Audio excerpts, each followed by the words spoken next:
There are so many bits of news and trivia just recently that I might do the odd roundup now and again, so here goes. First up, Essex police have said that they are running out of vegan meals because of how many Just Stop Oil activists have been arrested, charged and held on remand, meaning they can't go home, so obviously they need to be fed. And so many so that they are running out of vegan meals. All of this, of course, because the High Court has granted an injunction to prohibit the blocking of various sections of the M25.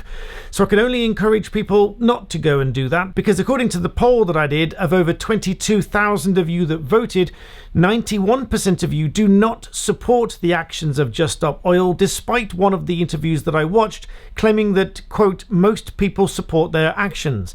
In my poll, clearly most people do not. In other news, the Tesco website has crashed because of how many people are trying to book their Christmas delivery slot, causing hundreds, if not thousands, to lose their place in the queue for booking their delivery. In other news, the government has, on the one hand, promised more help with your energy bills, and at the same time said that everyone is going to be paying a little bit more tax. Now, call me cynical, but that seems a little bit contradictory, because if somebody gave you a voucher with which to purchase something, but then increased the price of the goods by the same amount of money, it doesn't really seem like you're gaining a lot at all. So to say the least, I'll be very interested to see what those changes are, how the figures stack up, and whether or not you actually end up better off after all. Russia is apparently angry that the UN General Assembly has passed a resolution to say that Russia should face some consequences in its actions in Ukraine and pay for some of the damage that it's caused. The Daily Star reports that a homeless man has been transformed by a free haircut, making him look 10 years younger, and The Guardian writes that Rishi Sunak has refused to apologise for the damage done to the economy under Liz Truss's control.